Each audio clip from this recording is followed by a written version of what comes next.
On the evening of November 16, 2013, 57-year-old Nancy Pfister stood in front of a crowded room of party guests inside of her house in Aspen, Colorado. Nancy held up a bottle of expensive champagne and called out to get everyone's attention.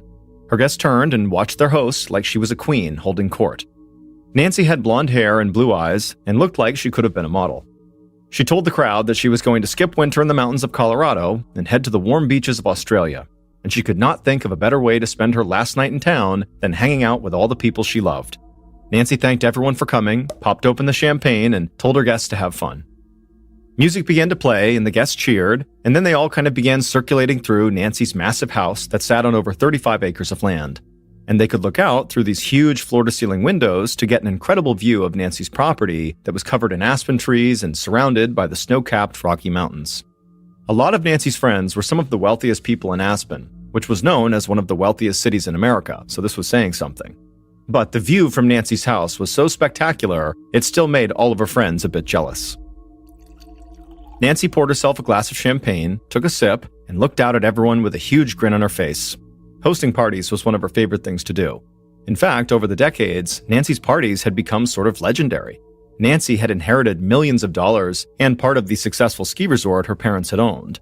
So Nancy had always had money, and she had always played hostess to the rich and famous who vacationed in Aspen. She had also been briefly engaged to the actor Michael Douglas, she was still good friends with the very famous actor Jack Nicholson, and she'd even hung out with the Dalai Lama. She was also known to have regularly gotten drunk with Hunter S. Thompson, the very famous author of Fear and Loathing in Las Vegas, who had unfortunately taken his own life, actually not far from Aspen, back in 2005. Nancy walked through the large open front room of her house and began to mingle with some of her guests. But she had her eye on a particular couple that was sitting on the couch. Nancy waved to them, and their faces lit up. Dr. Trey Styler and his wife were in their 60s, but Trey had been dealing with some pretty serious health issues, so he actually looked 10 years older than he was.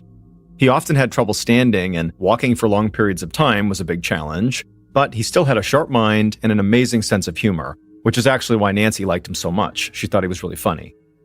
Nancy walked over to Trey and his wife, who also happened to be named Nancy, and she sat down next to them on the couch, and then she asked them how they were enjoying the party.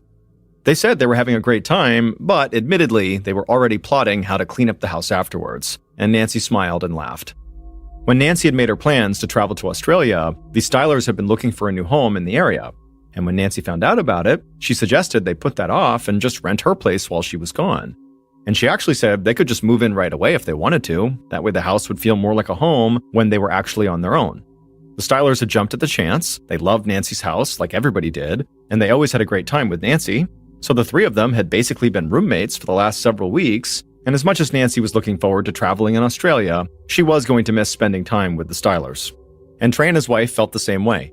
Trey had been a very successful anesthesiologist before his health forced him to retire, but like Nancy, he had inherited a lot of money, so the two of them shared similar backgrounds and seemed to really connect with each other. Nancy was still talking to the Stylers when she heard someone calling her name. She glanced up and saw her friend, Kathy Carpenter, was standing there looking totally panicked. Kathy told Nancy that she really needed to talk to her right now. Nancy told Trey and his wife she'd catch up with them later, and then she stood up and walked with Kathy to a secluded corner of the room. Other guests watched as Nancy and Kathy huddled together and began to talk. It was something they were all used to seeing, but most of them didn't understand why Nancy even bothered with Kathy. Nancy and the majority of her friends were part of a group that others called Aspen royalty. Basically, they were people who seemed to have enough money to do whatever they wanted, whenever they wanted. And a lot of them were self-proclaimed snobs who wanted nothing to do with people outside of their own social class. But Nancy was different. She made friends everywhere she went and didn't care if people had money or not. Kathy was a bank teller in town, and every time Nancy had gone to the bank, she thought Kathy seemed like a very nice person. So one day, Nancy had asked Kathy if she'd like to go to lunch, and Kathy said she'd love to. And the two women hit it off and had become close friends ever since. Now, even though Nancy didn't seem to care about their very different social classes, Kathy couldn't ignore it. And so quickly after becoming friends, Kathy began doing things like picking up Nancy's prescriptions at the pharmacy for her and going to the grocery store to make sure Nancy had her food, and she even helped keep track of how much money Nancy spent, even if Nancy didn't seem to care. And so whether Kathy or Nancy realized this, basically, Kathy had become Nancy's personal assistant, even though obviously Kathy was not getting paid to do this and still had to have her job at the bank to make ends meet. And so back at the party in the corner of the room, Nancy asked Kathy what was so urgent that it couldn't wait until after the party. And Kathy said she was just worried that not everything in Nancy's life had been settled before her Australia trip. And also, Kathy wanted to know if Nancy wanted Kathy to look after her house while she was gone. This was something that Kathy kind of automatically did for Nancy anytime Nancy was out of town. Again, sort of acting like her assistant, even though she wasn't. Nancy was sort of annoyed by this. She didn't feel like talking about this right in the middle of the party, and so she tried to just kind of softly end the conversation with Kathy, but Kathy was persistent and really wanted to know what Nancy needed while she was going to be gone. And so finally, Nancy told Kathy that, yes, it would be great if you stopped by the house once in a while and made sure her dog was okay. And also, if Trey and his wife, who were going to be staying at Nancy's house, needed anything, well, it would be great if Kathy could help them with that too.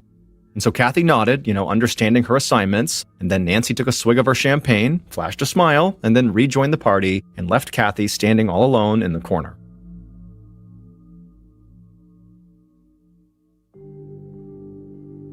Three months later, on the morning of February 22nd, 2014, Kathy opened up Nancy's front door with her own key. She walked into the front room, and she found Dr. Trey Styler and his wife waiting for her. Trey sat in a wheelchair with a couple of suitcases at his side, and Nancy's dog was laying at his feet. Over the past few months, Trey's health problems had only gotten worse, and he was really struggling to walk a lot of the time. Kathy looked frazzled, like she often did, and she asked the Stylers if they had everything and if they were ready to go.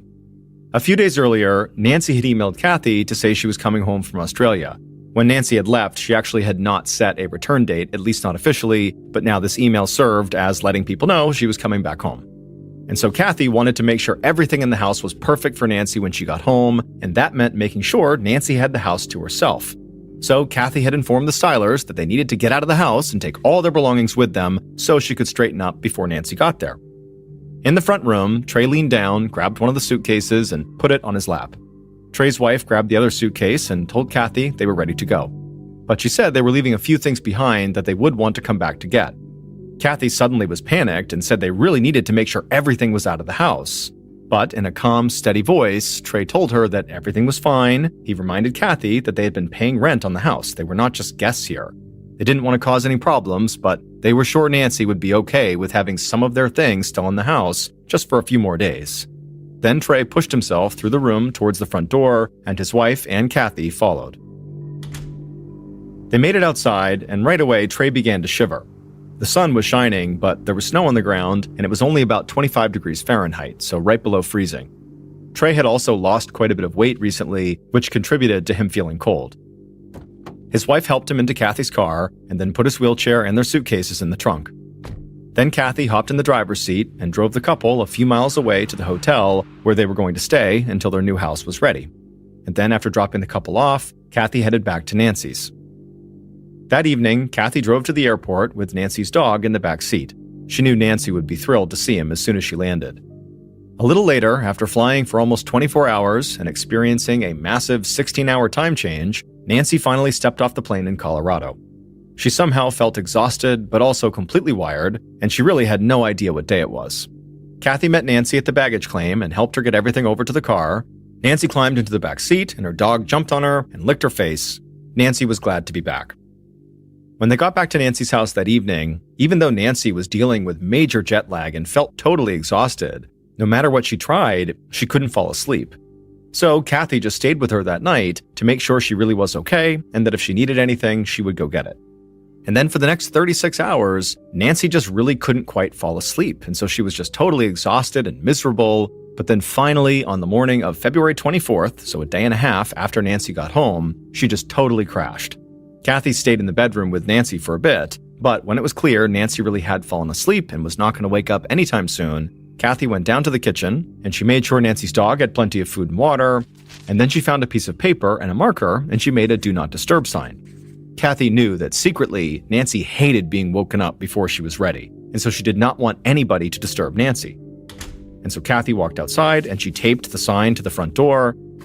Then she got into her own car and drove back to her own apartment. On the morning of February 26th, so 2 days after Kathy left Nancy's house when Nancy had finally fallen asleep, Trey and his wife came back to Nancy's house to get the rest of their stuff.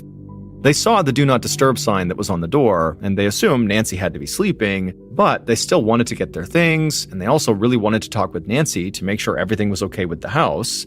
So Trey's wife used her key and they opened the door, and the second they went inside, they were hit with this horrible smell. Trey covered his mouth and nose and wanted to go back outside, but his wife said she heard something and she rushed to the kitchen. There, she saw Nancy's dog pacing back and forth and squealing. His food and water bowls were empty, and he had used the kitchen floor like a bathroom. Trey's wife looked at the scene completely confused. Nancy could be flighty sometimes and leave town almost on a whim, but she loved her dog and always made sure he was well taken care of anytime she was gone. But Trey's wife told herself, maybe Nancy hadn't heard the dog squealing because she was in a really deep sleep, still worn out from her trip. So she went upstairs, walked down the hall to Nancy's bedroom, opened the door, and went inside. And when she did, she felt even more confused about the whole situation, because Nancy wasn't in there. And it looked like her bed had been totally stripped, like Nancy had gone to do a load of laundry and never came back or something. Trey's wife immediately headed right back downstairs and found her husband still waiting by the door, and she told him what she saw. So Trey's wife called Kathy at the bank where she was working and filled her in. When Kathy heard what was going on, she said this all sounded really strange because Nancy had been sleeping when she left the house, and Kathy had made sure the dog had plenty of food and water. So did this mean Nancy hadn't checked on the dog in over 2 days? Trey's wife said she would clean it all up, take the dog out, and make sure he was okay and fed before she left, but she was worried about Nancy. Kathy said she felt the same way. So she hung up and called Nancy, but it went straight to voicemail. So she sent Nancy several text messages and also an email. But by 5:30 p.m., when Kathy got off work, she still hadn't heard anything from Nancy. So she drove straight to Nancy's house. A few minutes later, Kathy arrived at Nancy's. She first checked on the dog and then went upstairs to Nancy's bedroom. And when she went inside, she saw the bed was stripped, just like Trey's wife had said. Kathy walked about 15 feet across Nancy's bedroom to a large walk-in closet. Now, this closet was bigger than a lot of people's bedrooms, and Nancy had actually converted it into a meditation room. She had hung Tibetan prayer flags on the wall and filled it with candles and personal keepsakes. Kathy knew that Nancy did not like anyone going in that closet, but she knew she had to go in because she had to find Nancy. And so Kathy first knocked on the door of this meditation room, but it was silent inside. So she eventually reached down and grabbed the doorknob, but when she turned it, she felt that it was locked, and Nancy's key to the closet was nowhere to be found. So Kathy ultimately walked back downstairs, went outside, got in her car, and sped back to her apartment, and there she grabbed her duplicate key to Nancy's walk-in closet that Kathy kept on its own keychain, and then with the key in hand, she drove back to Nancy's house. At about 5:45 p.m., Kathy walked into Nancy's bedroom again, and this time she saw something she'd overlooked. There was a small splash of blood on the headboard of the bed, and when she saw this, Kathy began to shake. Then Kathy slowly turned towards the meditation room, the walk-in closet, and she began walking in that direction. And when she got there with shaking hands, she used her key and opened the door. And when she looked inside, at first, it looked like the way it always did, with all the different keepsakes and the flags and the candles. But right as Kathy was about to leave, she noticed something on the ground. And when she looked more closely, she began to scream. Kathy immediately grabbed her phone and dialed 911. And when the operator answered, Kathy could barely speak. She was basically hyperventilating. But finally, she did manage to shout that her friend, Nancy Pfister, was dead inside of her closet, and she was sure Nancy had been murdered.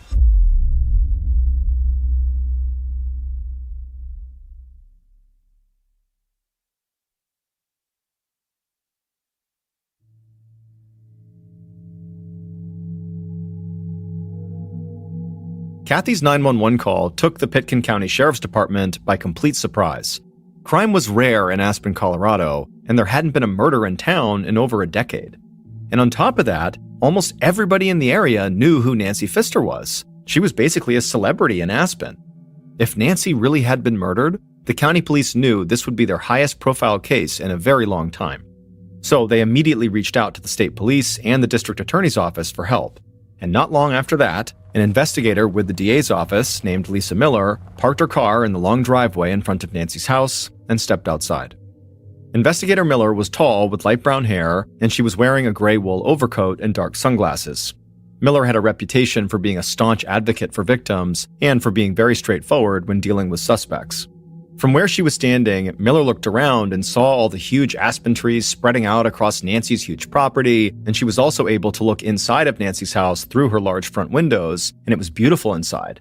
And so Miller thought, this is like one of the most beautiful places she'd ever seen if it wasn't for the fact that county police officers were stretching crime scene tape all across the yard.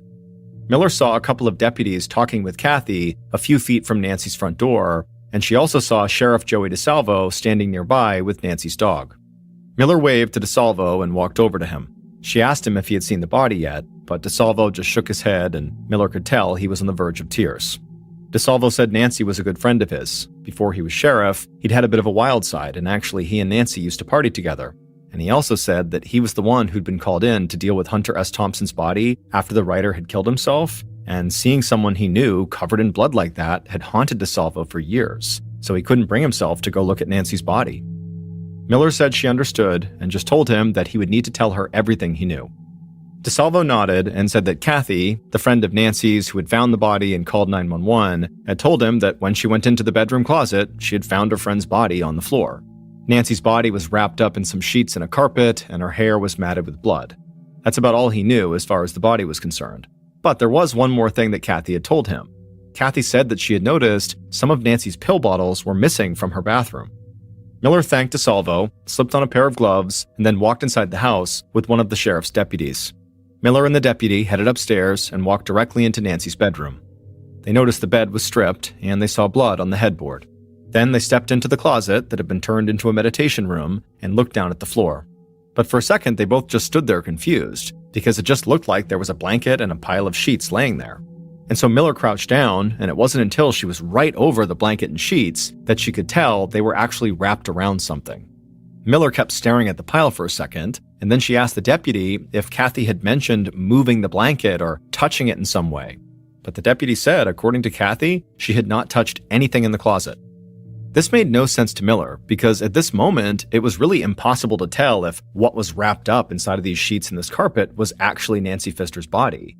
And Miller definitely couldn't see any blonde hair matted with blood nearby like Kathy claimed to have seen inside of this closet. Miller nodded to the deputy, and so he crouched down, and together, they began to unwrap the blanket and the sheets. And as they did, they heard a strange sound, like the sheets were rubbing against something plastic. And then finally, once they had unspooled the bedding, they tossed it aside, and what they were left with was blood-stained trash bags wrapped around a dead body.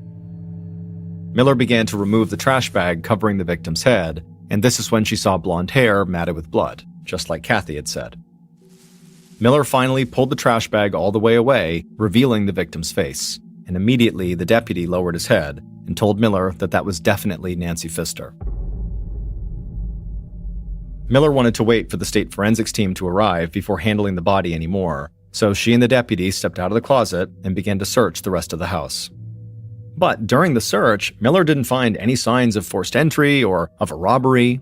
I mean, expensive paintings still hung on the wall, and Nancy's electronics and computer were plainly visible but looked untouched. And so Miller headed back outside into the cold winter air, and she saw Kathy, so she walked over to her and introduced herself, and she told Kathy they would need to talk at length at some point. But for now, Miller said she only had one question. Had Kathy touched the blanket or the sheets on the floor inside of that closet? Kathy shook her head and said no. She said she really had not touched anything in the closet, and as soon as she saw her friend's body on the floor, she called 911. And so Miller thanked her and went back inside of Nancy's house. Not long after Miller's initial sweep of the house, state forensics officers arrived on the scene. They followed Miller to Nancy's bedroom and began searching for prints, and they also took a sample from the blood spatter on the headboard. Then they flipped over the mattress and found several large bloodstains on it. After that, the officers went into the closet and began to do a thorough search of the body. All the while, Miller kept looking back and forth between the closet and the bed. The bloodstains on the headboard and the mattress made it seem like Nancy had been attacked in bed and then dragged, 15 feet or so across the room to the closet. The killer had also flipped the mattress over to try to hide the bloodstains and then clearly wrapped the body up in bedding and trash bags.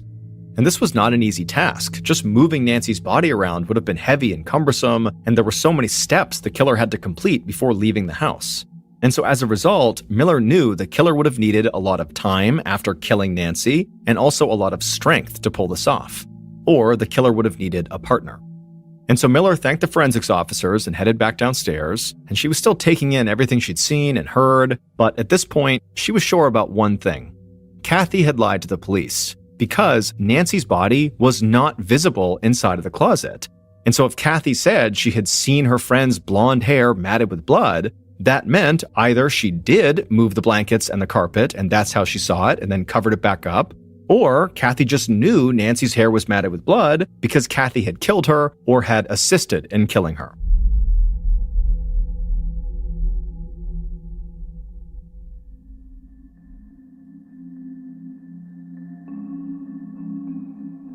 Investigator Miller knew that the murder of a wealthy socialite would send shockwaves through Aspen, and it would quickly lead to gossip and panic among locals and vacationers, so she didn't waste any time.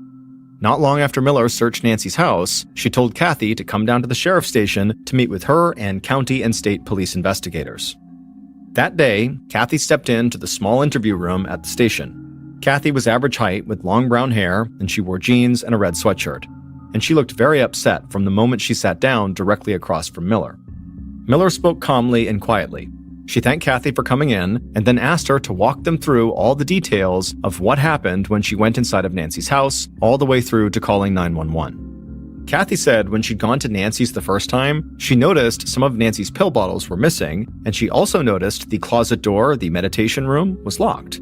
And then when she went looking for the key to that closet that she knew Nancy always kept in her bedroom, she found it was gone. And so this was all very strange. And so that's what led Kathy to go back to her place, get her own key to the closet, and rush back to Nancy's house. Then suddenly, Kathy's voice trailed off, and she began wailing and heaving and struggling to breathe. The investigators worried she was hyperventilating, like she had during her 911 call. But despite Kathy's hysterics, Miller noticed something about Kathy that was very strange. Even though Kathy was visibly sobbing, Miller couldn't see any tears. Miller did not like to judge how people grieved, but she had seen suspects act like this before. And they often used these huge displays of emotion to try to cover up their own guilt, or to at least avoid answering questions. Finally, when Kathy calmed down, Miller immediately began asking questions. She asked Kathy again if she had touched the bedding or Nancy's body when she went into the closet. Miller wanted to give Kathy a chance to change the story that she'd told her at the house. But Kathy said she had not touched Nancy. When she was in the closet, she had just looked at the floor, saw her friend's bloody hair, and immediately knew Nancy was dead.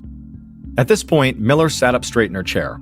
Her height could make her intimidating, but her demeanor always remained totally calm. Miller thought there was a good chance Kathy was lying, but there was also a chance Kathy had been so upset that she really didn't remember everything that happened. People in shock can forget things, so maybe Kathy had partially uncovered Nancy's body, covered it back up, and then sort of blocked it out of her mind. Another deputy in the room pushed the interview forward and asked Kathy if she resented Nancy for her money. Was she angry that she had to run around doing errands for Nancy while never getting paid a dime for it? But Kathy shook her head. She said it wasn't like that.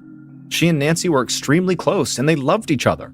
And something about the way Kathy said that struck Miller as strange. She couldn't be sure, but this woman seemed like more than just a broken-hearted friend. So Miller leaned in and asked Kathy if she and Nancy were actually lovers. Kathy looked very surprised by this question, but she took a deep breath and looked very calm for the first time in the interview, and then she said that she and Nancy had been intimate, but only one time, and that it didn't matter. They were just friends who cared about each other. Kathy insisted that she was not some kind of jealous girlfriend, and that she had nothing to do with Nancy's murder. Miller didn't show any sort of reaction on her face. She had no idea if Kathy was actually telling the truth about being intimate with Nancy only once, but she thought that if it was true, certainly once could have been enough to complicate the relationship. And so after a tense silence, Miller asked if Kathy could think of anyone who might have wanted to hurt her friend. Kathy sat there silent. An angry look came across her face, and then she nodded. She said she had a pretty good idea of who wanted to kill Nancy. It was Dr. Trey Styler and his wife. After the interview with Kathy, investigator Miller thought that Kathy was either directly involved with the murder or just knew more than she was letting on. Kathy had easy access to Nancy's house and a key to the walk-in closet where Nancy had been found. Kathy also had a sexual relationship with Nancy at least one time, and she seemed to know details about the body that only the killer would know. But all the evidence pointing at Kathy was still circumstantial, so for the time, police let her go home. Soon after Kathy left, county officers located Trey and his wife at the hotel where they were staying, and they asked them to come to the station. When Trey walked into the interview room for his interview, Miller was taken aback by how frail this man looked. He clearly struggled to walk, and he was extremely underweight for his height. This just was not a guy with the physical strength to murder Nancy, then wrap her up, drag her to the closet, and then flip over a mattress. It just was not possible. But Kathy, in her interview, really seemed to think that Trey and his wife were capable of killing Nancy and had wanted to kill Nancy, so Miller began by asking Trey about his relationship with Nancy and his time living alone inside of her house. Trey would admit that Nancy could be very difficult to deal with as a landlord. She was terrible at keeping records and often thought she was owed money that she had already been paid. But Trey had said that working with Kathy and Nancy's attorney had made things a lot easier, so any issues he might have had with renting the house always got worked out. When Trey's wife had her interview, she basically said the same thing as her husband. And even though she was not frail like her husband, investigators did not think this slight woman in her mid-60s could have physically carried out the murder on her own either. So by the time Trey and his wife left the station, investigators still believed that Kathy was the most likely suspect. And Miller thought there were two key pieces of evidence they needed to find to directly link Kathy to the murder. There were Nancy's missing pills and Nancy's missing key to the closet. On February 28, 2014, 2 days after Nancy's body was discovered, a county sanitation worker walked along a street checking the public trash cans. A lot of mountain towns in Colorado have strict rules about what can and can't be deposited in public trash cans in an effort to keep bears away. And so sanitation workers literally check the trash cans to make sure these rules are being followed. And so this worker opened a trash can out in front of some shops, and right away something caught his eye. In an open bag, he saw several pill bottles. This type of personal trash was not going to attract bears, but it was still not allowed in public trash cans. So he leaned in to grab the bag, and when he got closer, he saw the name on the bottles, Nancy Pfister.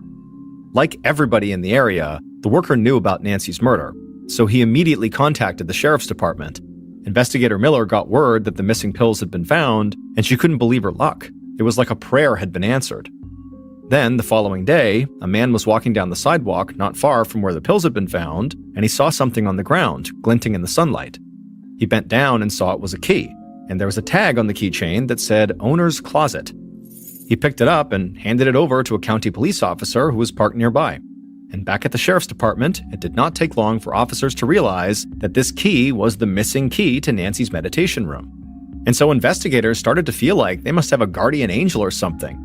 In the span of 2 days, 2 random people had located key pieces of evidence that helped break the case wide open. Because the locations where the key and the pill bottles had been found made it pretty clear who had gotten rid of them. So, over the next couple of weeks, investigators followed up on the evidence, shored up their case, and then made an arrest.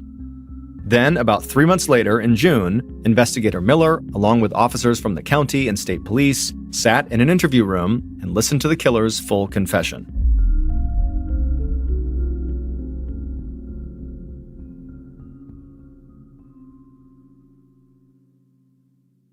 Based on that confession, the following is a reconstruction of what investigators were told happened to Nancy Pfister on the night of February 24th, 2014.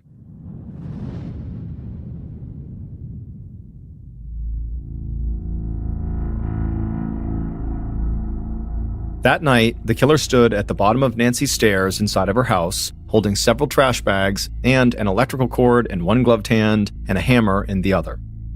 They walked up the stairs slowly, trying not to make any noise. Once they reached the second floor, they headed down the hall and walked into Nancy's bedroom. The killer saw Nancy asleep in her bed. She had her headphones in, and she was wearing an eye mask to block out any light. This put the killer at ease. It didn't look like Nancy was going to wake up and fight back.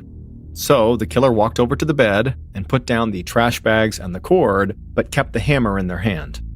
Then they just stood there staring at Nancy as she slept. After taking a breath, the killer slowly raised that hammer up into the air and then smashed it down into Nancy's head. The killer felt Nancy's skull crack, but they immediately raised the hammer again and kept swinging it down at her head and face. As they did, blood splashed against the headboard and ran down into the mattress. Eventually, the killer stopped their frenzied attack and lowered the hammer, and then stared down at Nancy's now dead body. Then they dropped the hammer onto the trash bags, and then took the top blanket off the bed and placed it on the floor, Then the killer quickly pulled the bloody sheets off the bed and threw those on top of Nancy's body, and then they grabbed the corners of the blanket and began to drag the blanket with Nancy on top of it over to the walk-in closet. When they reached the closet, the killer noticed Nancy's key was sticking out of the lock on the closet door. So they dropped the blanket, used the key to open the door, and then dragged Nancy inside the closet. Then they ran back into the bedroom, grabbed the trash bags, and went back into the closet. There, the killer crouched down and wrapped Nancy's head in one of the bags. They cinched it tight around her neck using the electrical cord. Then they also wrapped up her torso and her legs with the other trash bags. Once they were satisfied, the killer also wrapped Nancy in her own bed sheets, as well as her own blanket, and then left her right in the middle of the closet. The killer stood up and looked down at the floor where Nancy was, and to them, it was barely even noticeable that a body was under all those layers. So they stepped out of the closet, closed and locked the door, and pocketed Nancy's key. Then they went back to Nancy's bed and flipped it over so the blood wouldn't show. Then the killer went into the bathroom and took a few pill bottles from the counter. They figured this might make it look like Nancy had just taken off for a few days. Finally, the killer headed downstairs, carrying the hammer and the pills in their hands, and as they exited the house, they could hear the sound of Nancy's dog barking in the kitchen. But they didn't care. They just rushed out to their car, hopped inside, and drove a few miles away to the hotel where they were staying. In the days following Nancy's murder, investigators came to believe that Kathy was involved, because it looked like she had lied, and because she knew details that she could not have seen without handling the body. But then, police received those two key pieces of missing evidence, Nancy's pill bottles and her closet key, and they were both found right near the hotel where Trey and his wife were staying. And when investigators followed up with them, they discovered that Trey and his wife's relationship with Nancy had actually totally fallen apart while Nancy was in Australia. Nancy was not just absent-minded when it came to getting her rent like Trey had suggested. Instead, she was aggressive and kind of a bully. She wanted the Stylers to pay several months' rent, which was over $13,000, in cash all at once. But Trey insisted that was not what they had agreed to, and his medical bills were draining his savings, so paying that all at once really was not an option.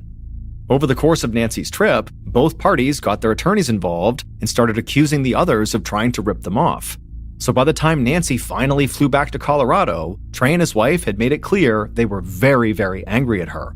In fact, they had told Kathy on several occasions that they wished Nancy was dead. And it would turn out, Kathy had basically said the same thing to the Stylers. She also seemed fed up with Nancy, specifically the demands Nancy kept putting on her. And she said there was a dark and cruel side to Nancy that really only people close to her saw. Her public perception is she was not this snobby, awful person, but, behind closed doors, at least to Kathy and to the Stylers, she was. When investigators learned all of this, they no longer believed Trey and his wife were innocent, but they also didn't believe that this couple was physically capable of committing this murder without help. So investigators became convinced that the Stylers and Kathy had killed Nancy together. And in March of 2014, police arrested Trey, his wife, and Kathy. But then in June, when all three suspects were behind bars, investigator Miller sat and listened to a full confession, but that confession only came from Trey. He claimed he had planned and carried out the murder all by himself. His wife and Kathy had nothing to do with it. In fact, Trey explained that he'd experienced this insane jolt of adrenaline on the night of the murder, something he had never felt before, that made it feel like he had no health problems. And so he said that was how he was able to kill Nancy with a hammer, drag her body to the closet, and wrap her up in blankets, sheets, and trash bags. And so based on Trey's confession, his wife and Kathy were eventually released from jail. Trey was ultimately sentenced to 20 years in prison, but in 2015, he hanged himself in his cell. After Trey's death, his wife received a $1 million life insurance payout, and she would go on to write a book about Nancy Pfister's murder. To this day, some people involved in this investigation do not believe Trey Styler acted alone, that basically he confessed in order to protect Kathy and his wife. In 1987, 21-year-old Deanna Wild had just separated from her husband, and she was living with her two friends, Virginia and BJ McGinnis, who were both 54 years old. On April 2nd of that year, the trio decided to visit Big Sur, which is the very beautiful, but very steep and dangerous section of the Central California coastline. They pulled over at a particular cliff overlooking the water to take some pictures. Afterwards, as they were getting ready to go back to their car, Deanna wanted a closer look. So she stepped to the edge of the cliff where she lost her footing and she fell 500 feet to her death. It was ruled an accident, so investigating officers refrained from taking any on-scene photographs, accepting instead Virginia's photographs that she said she had taken right before it happened. Deanna's mother was unable to afford a funeral for her daughter, and so the only person she could think to ask to help her was a lawyer that went to the same church as her. His name was Steve Keeney, and Steve said, yeah, of course, I'll try to make some phone calls for you and see what I can do. And in doing so, he wound up learning about the case, about what happened to Deanna, and he discovered that her two friends, Virginia and BJ, had actually taken a life insurance policy out on Deanna the day before she fell off the cliff. And so Steve began digging into the backgrounds of Virginia and BJ, and he discovered that Virginia had a history of being around a high number of accidental deaths and suspicious fires, and that she had cashed in a whole bunch of life insurance policies. So all of a sudden, Deanna's death did not look accidental.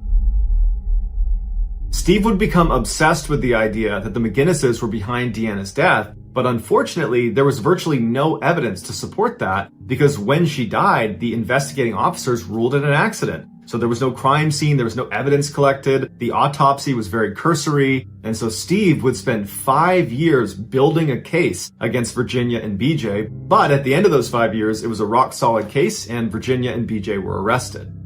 During their trial, the real story of what happened to Deanna finally emerged. On that April day in 1987, the trio went to Big Sur, and they had lunch together, they had a picnic, and while they were eating, BJ slipped some of his prescription antidepressants into Deanna's drink, and so after lunch, the drugs were in Deanna's system and she began to get very drowsy, to the point where Virginia and BJ had to literally hold her up. She was falling over, she was so tired. And so while Deanna's in the state, Virginia and BJ tell her, hey, let's go over to the cliffs and take some pictures. And so they walk over, Deanna's stumbling and BJ's holding her up, and they get to the edge of the cliff, and BJ turns around so the ocean's at his back, and he's propping up Deanna, and Virginia steps away and she takes their picture. And then right after that picture, BJ, while still holding Deanna, turned around to face the water and kind of carried Deanna right to the edge, and Virginia took one more picture of them facing the water. And then right after that picture was taken, BJ took Deanna and threw her off the cliff. But perhaps the most disturbing part of this case is that as soon as he threw her off, Deanna kind of came to and whipped herself around and managed to grab onto the cliff with her hands. And so she's literally dangling, holding onto this ledge like in the movies, begging to be pulled back up. And Virginia and BJ, instead of helping her back up, picked up rocks and bashed her hands until she fell off the cliff. Ultimately, it would be these last two pictures that Virginia took that got her and BJ convicted of killing Deanna. Because these pictures clearly showed Deanna was impaired compared to the earlier pictures on the camera roll. And the only reason these pictures existed is because Virginia wanted a trophy from the killing because she was actually an uncaught serial killer that went around killing people and cashing in their life insurance policies. One of her victims even included her own 3-year-old daughter. BJ would actually die during his trial. As for Virginia, she was found guilty and sent to jail for life.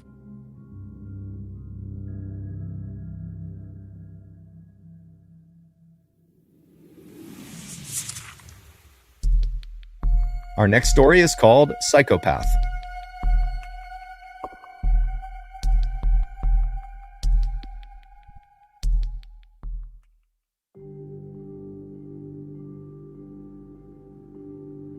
In 2008, 28-year-old Chris Smith was an up-and-coming star in the lead generation business. Lead generation is not a flashy business. Basically, you create these ads that are designed to generically help people with things like lowering their mortgage payments or reducing their credit card debt. And in these ads, you leave behind a 1-800 number for anybody interested to call. And the people that do call, their information is taken down, and then the lead generator, the person who made that ad, they sell that information to mortgage brokers and debt consolidators and anybody else that wants access to that lead. Chris's ability to create these really compelling ads and get people to call said number was so good that it caught the attention of another up-and-comer in the lead generation space, a man by the name of Ed Shin. Ed worked for a lead generation company called LG Tech in Southern California, and Ed wound up hiring Chris to come onto their team as a consultant. Right away, Chris and Ed totally hit it off, despite being very different people. Chris was a surfer bro who wore flip-flops and t-shirts every day and never went to college. Ed was a very sharply dressed, college-educated father of three who went to church every Sunday. But where they overlapped was their shared desire to become fabulously wealthy. After working together for a little while at LG Tech and doing quite well for themselves, they realized they could actually make a lot more money if they left LG Tech and formed their own lead generation business. And so in early 2009, they did just that. They left LG Tech and they formed a new company called 800 Exchange. And right away, it took off, generating millions and millions of dollars in revenue, 80% of which was profit. During this incredible time, Chris used some of his money to buy a brand new Range Rover and a beautiful condo in Laguna Beach, and he fell in love with this beautiful ballet dancer named Erica. By and large, Chris seemed to be putting his roots down and really building a life for himself. As for Ed, despite his squeaky clean outward appearance as being this all-star family man and father, he was using his cash to party and gamble in Las Vegas. When Ed was at LG Tech, he would regularly go to Las Vegas to generate business, and while he was there, he developed a gambling addiction. When he and Chris formed 800 Exchange, Ed continued to go to Las Vegas to drum up business. It was something he was good at. But when he and Chris started making money hand over fist, his gambling addiction grew tenfold and he went completely off the rails. Ed was spending so much money in Las Vegas, sometimes up to 6 figures an hour, that one of the main casinos there would fly him in their private jet out to Las Vegas and they would put him in their very best suite, fully comped. It's unclear how aware Chris was of Ed's crazy spending habits because Chris rarely went to Las Vegas with Ed. The men were living their respective dreams until October of that year when Ed was charged with embezzlement. Their former employer, LG Tech, had alleged that Ed had siphoned off about $2.5 million from their business to fund his wild Las Vegas lifestyle. Ed told Chris these allegations were totally false, but Chris was shaken. He was worried that if he didn't do something about this, Ed could potentially embezzle money from 800 Exchange. And so Chris went out and got a lawyer to begin protecting himself from his business partner. Over the following few months, Ed and Chris attempted to run 800 Exchange before Ed's trial date, but it was just too difficult because the trust had been totally destroyed by these allegations.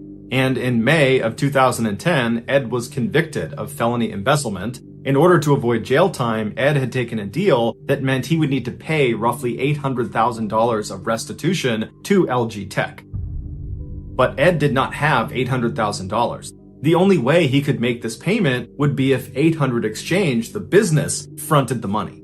But in order to do that, he would need Chris to sign off that he was okay with that because he owned half of the business. When Ed approached Chris said, "No, I'm not signing that. I'm worried you're going to take advantage of me too." But after a couple of weeks of talking to his lawyer, Chris finally told Ed that he was ready to meet up with him and come to some sort of agreement. And so on June 4th, the two men met up at the 800 Exchange office, and Chris decided to just sell his portion of the business to Ed for about $1 million, and then Ed can do whatever he needs to do with the business account to pay down his debts. Despite how crazy this situation was, Chris actually felt like this was kind of a win for him. He got a $1 million payday, and now he wanted to go out and celebrate. And so a couple of days after this meeting with Ed, Chris emails his family and says he's going to go on a 3-week vacation to South America and just go surfing the whole time. He's chartered this 45-foot yacht. He's hired a captain. He's hired a cook. It's going to be this dream vacation. He also regretted to inform them that he had broken it off with his girlfriend Erica, but he had a new girlfriend who'd be coming with him on this vacation, and she was a former Playboy playmate named Tiffany. His family was really surprised to hear the news about Erica because they really believed they were going to get married. But the trip itself was not really out of character. Chris had always said for the longest time that once he made it big and had millions of dollars in cash, he would just sail off into the Pacific and go surfing and just be off the grid and live his life in peace. And now he finally had a chance to do that. And so his family said, "Have fun, stay safe, and we'll see you when you get back." But 3 weeks went by and Chris did not return to his condo. Instead, he emailed his family again and just told them he was having this great time, that this was the best trip he could have asked for, and that instead of coming home, he was just going to keep sailing around the world and enjoying this time that he is disconnected from society. And again, his family said, "Okay, have a good time, stay safe, and we'll see you when we see you." But over the following weeks and months that Chris extended this vacation, his emails took a dark turn. Chris started to act depressed and he alluded to taking drugs, and then at one point he talked about doing the unthinkable, referencing harming himself. His parents were very concerned and told him he should come back home, or at the very least, they should arrange to meet up somewhere. But every time they said this, Chris would just suddenly change the tone of his email and seem really upbeat and cheerful and said, "Oh no, I'm actually just fine, and I just need some time to myself." Finally, in December of 2010, so 6 months after Chris has gone on this vacation, he reaches out to his brother Paul and asks him if he'll come to Costa Rica the following February to go surfing with him. Paul was excited and said he would go, and he and the rest of his family breathed a collective sigh of relief that now one of their family members would get to see Chris and actually check in on him. Shortly after this email exchange, Chris told his family that he was headed off into the Congo to sell some gold coins to a trader who was prepared to buy them at a 30% markup, and Chris was really excited about it. After this, there were no more emails.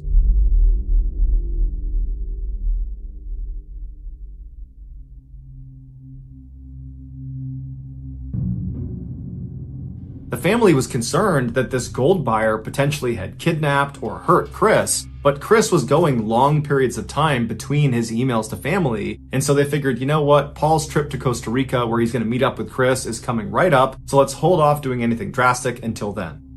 But when February of 2011 rolled around and it was time for Paul to fly out to Costa Rica to meet up with Chris, before Paul left, he called the hotel in Costa Rica to confirm the reservations Chris had supposedly made.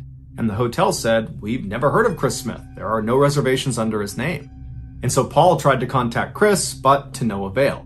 And so Paul told his family about it, and they decided it was best for Paul not to go to Costa Rica because probably Chris wasn't there. And the family instead got in touch with the State Department and asked them if they could help them find their son, their brother. And right away, the State Department discovered Chris's passport had never left the United States. And his family said that was impossible because for the past year, Chris has been sailing around the world. But the State Department said, this is what we got. So Chris's dad, who used to be a cop, drove out to California to speak to Ed, who was the last person to see Chris before he left on this vacation.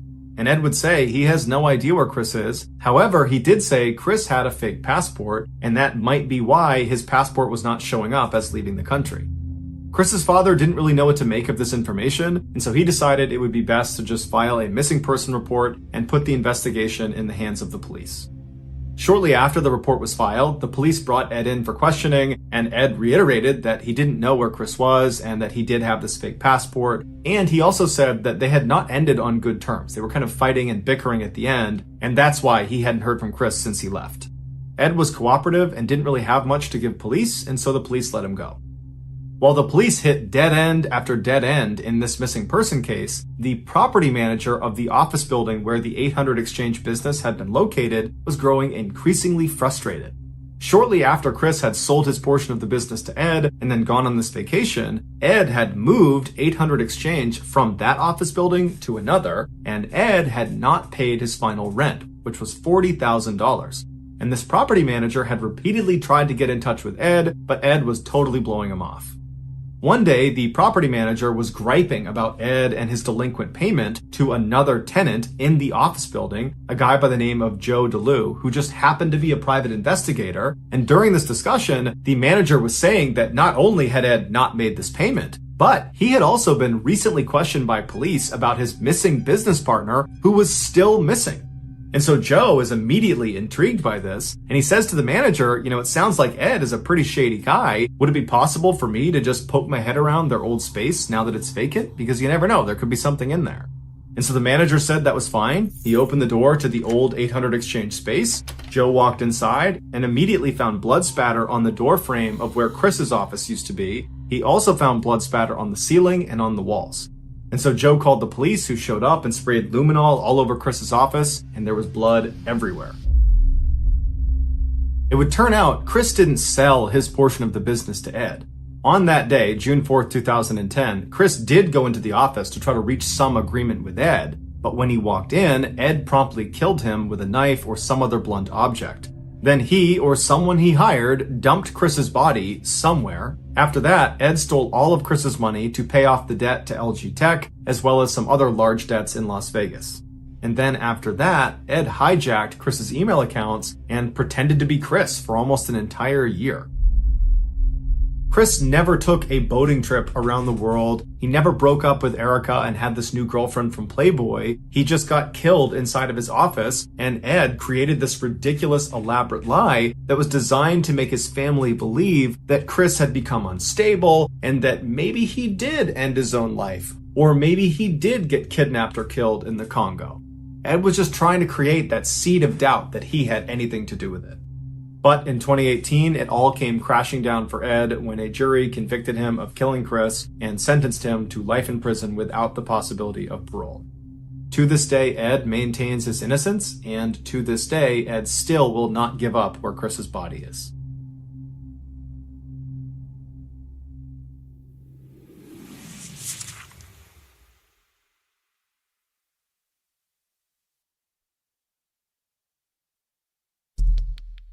The next and final story of today's episode is called The Pier.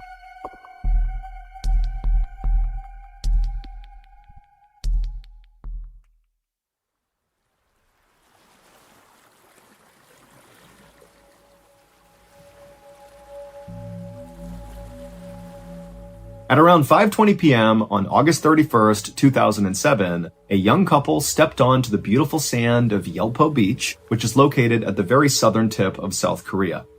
The couple grabbed each other's hands and smiled in excitement as they looked out on the water and saw all these fishing boats that dotted the horizon, and then behind them were all these beautiful mountains. I mean, this was a spectacular place.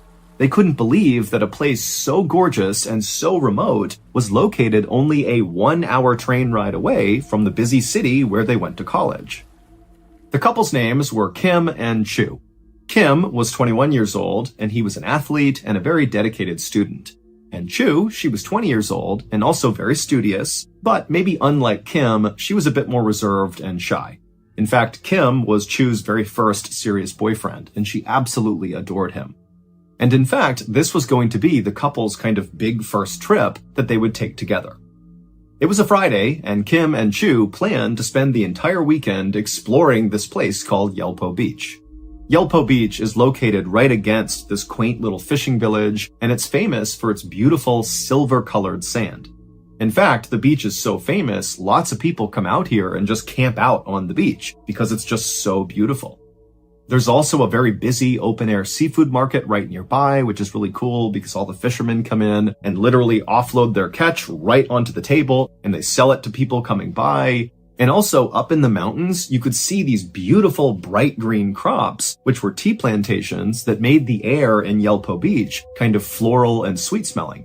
But before Kim and Chu began exploring all the kind of main tourist attractions, they wanted to go check out the fishing pier, which was not really a touristy attraction. It was just a regular fishing pier. But, Kim and Chu had been on this hour-long train ride and they wanted to stretch their legs, and the sun was starting to go down, and so they figured they could walk out on the pier, have a beautiful view of the water, and watch the sunset, and then after that, they could go kind of explore the main areas.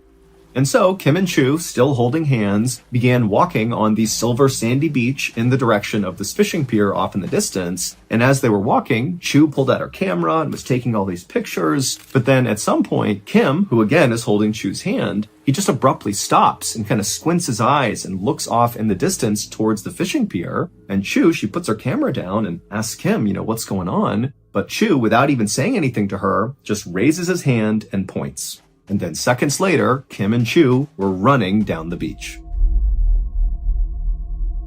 The next day, Chu was supposed to call her mother and check in about how the trip was going so far, but she never did. And so her mother eventually tried calling Chu later in the day, but it went straight to voicemail. And then also when Chu's mother called Kim, Kim was also not answering his phone. And so by the end of this day, when Kim and Chu's parents had not heard from their child, they did not wait for any more information. This was so uncharacteristic of Kim and Chu, who were always good about checking in and letting their family know what they were doing, that the parents, they just immediately went to the police and filed missing person reports. The police would launch an investigation very quickly, but they didn't have much to go on. All they knew was 2 adults were not answering their phone, but that was it. And so they started by trying to locate Kim and Chu's phones, but neither phone was giving off a signal, so they couldn't find them. And so next, the police went to Yelpo Beach and began talking to people who were there on the day that Kim and Chu were to ask them if they had noticed anything funny, if they had seen the couple, did you notice them fighting? Were they talking to anyone unusual? I mean, anything. But nobody remembered anything out of the ordinary, and the few people who had seen Kim and Chu on the day they were at Yelpo Beach, they said they seemed like a very happy, normal couple that were not fighting at all and were just enjoying their time in Yelpo Beach. And so over the course of that weekend, the police tried everything they could to try to locate Kim and Chu and figure out what happened, but they really made no progress whatsoever, and Kim and Chu never checked in by the end of that weekend. But everything would change on that Monday, September 3rd. On that day, a fisherman spotted a body floating in the water near Yelpo Beach, and it was Chu's body. And then 2 days after that, on September 5th, Kim's body washed up at a dock at a nearby fishing village. Both Kim and Chu were totally unrecognizable after being submerged in water for as long as they had been. Autopsies would show that Kim and Chu also had lots of bone fractures, but it wasn't clear if they were beaten by someone or something and that's what caused the fractures, or if they were just a product of being in the water for so long and smashing into rocks and boats and that kind of thing. But the police thought, this looks like there could be foul play involved. Maybe they were murdered. And so the police went back and began scouring all the footage from all the cameras at Yelpo Beach to see if maybe they could find some clip that would show what happened to this couple. And eventually, one of the detectives who was looking through all this footage found something really interesting. He found a very short clip of the couple over at that fishing pier that they had been walking towards. However, they were not up on the fishing pier like you would expect. They were below the fishing pier on the sand, and they were kind of standing next to each other, holding each other close, and there was nobody else around them. It was like this totally weird thing. Now, as weird as this was, because it made no sense for them to be below the fishing pier, there didn't appear to be any hazards or other people or anything near them. It was like they just chose to be under there for some reason. But regardless, the police would actually use this video clip to close the case. The police would say that, based on this clip, it appears that this was the final moment of the couple, underneath this pier, and then something happened. Either an accident, they might have fallen in the water or something and they drowned, or maybe, this couple elected to take their lives together. And while Kim and Chu's families vehemently disagreed with the police assessment, there was nothing they could do. The case was now closed. Nobody was trying to figure out what happened to Kim and Chu. That is, until 4 weeks later, on September 26th, 2007, when two more bodies, two young women, washed up on shore right around the same area where Kim and Chu had. The two young women had a lot of similarities to Kim and Chu. They were in their early 20s, they were tourists at Yelpo Beach, and their autopsies discovered that they had several bone fractures. And so this was enough for the police to launch a much bigger investigation into what was going on at Yelpo Beach, which included reopening the Kim and Chu case. And so a detective was assigned to go back through all the evidence in the Kim and Chu case and kind of re-examine it. And so this detective did look through all these pictures, and he would find one picture that broke the case wide open.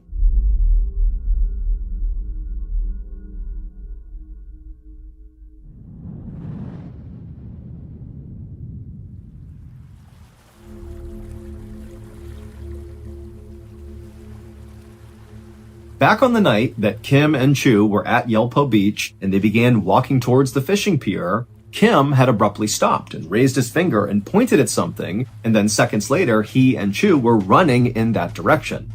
Well, what Kim had spotted was a fisherman who was standing below the fishing pier, and he was very obviously making his way over to his fishing boat to go back out on the water. And Kim just felt like it would be really cool to go ask that fisherman if they could join him and go out on the water with him on his fishing boat to get a view of Yelpo Beach that way. And Chu, when she heard this idea, thought it was a great idea, and the two of them ran to the pier to try to catch this fisherman before he took off. And so that was why there was footage of the couple standing underneath the fishing pier. They were actually talking to this fisherman who could not be seen in frame. The fisherman was a 70-year-old man named Woo Jun Gwen, and he made his living selling octopus. And at first, when Kim and Chu approached Woo and asked to go with him on his boat, he said, "No, I don't want you to come with me." But Kim and Chu seemed really desperate to go out with him, and finally he relented and said, "Okay, you can tag along." Woo was very thin and short, but he had been working on fishing boats since he was a child, and so despite his appearance of being this kind of small, frail guy, he was actually really physically strong. And despite Woo's kind of harmless-seeming exterior, inside, Woo was a very, very disturbed person. The reason Woo did not want to bring Kim and Chu with him out on this boat is he knew he would have an urge that he would not be able to control. But when they kept begging him over and over again to go with him, he finally just accepted that this was going to happen. He allowed them on his boat, he brought them out onto the water, and sure enough, he would act on those urges. Once Woo's boat was out on the water far away from the beach, he immediately pushed Kim overboard, and so Kim falls into the water, and then Woo grabbed this long metal grappling hook and began beating Kim in the water on his face, his arms, his hands, as Kim desperately tried to climb back in the boat. And eventually, Woo literally beat Kim to death. And at the same time, Chu is on this boat watching this happening. And so after her boyfriend has been beaten to death, Woo turns on Chu and does the same thing to her. He chucks her overboard and beats her until she dies from this grappling hook. And then afterward, Woo just got back behind the wheel, putted back to shore, and sold his octopus like nothing had happened. And Woo very likely would have gotten away with these first two murders, except 4 weeks later, it just so happened that two more tourists, those two young women, just happened to ask Woo the same question. "Can we go out with you on your boat?" And he would kill them the same way he killed Kim and Chu. Except one of those two young women, while they were out on the water in his boat before they were attacked, she sensed something was wrong, and she sent a text message saying she was in trouble on a boat. And when the police found these two women's bodies and found that text message, they immediately searched the registry that listed all the boats that had been out on the water near Yelpo Beach that day. And because it was a holiday, there was nobody out on the water except for one boat. And that boat was Woo's boat.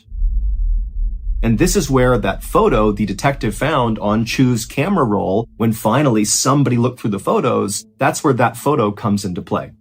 The last picture that Chu took is of Woo. Woo is right in front of her. He's piloting the boat out into the open ocean, and Chu just took a picture of him, not knowing what was actually happening. That this guy was driving her out to her death. Ultimately, Woo would be convicted of the murders, even though he didn't really offer up any clear explanation as to why he killed these people. He just kind of acted on these urges, so to speak, and he would be sentenced to death. And he would become the oldest death row inmate in South Korea.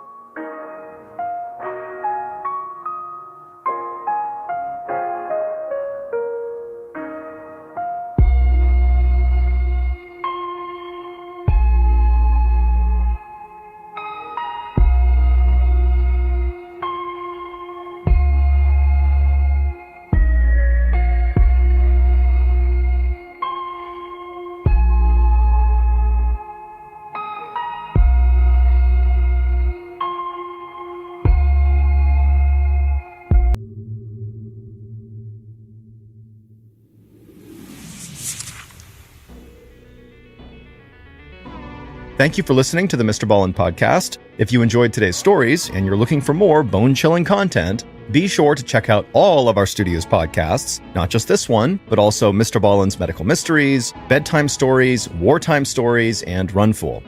Just search for Ballen Studios on any podcast platform, and you'll find all of them.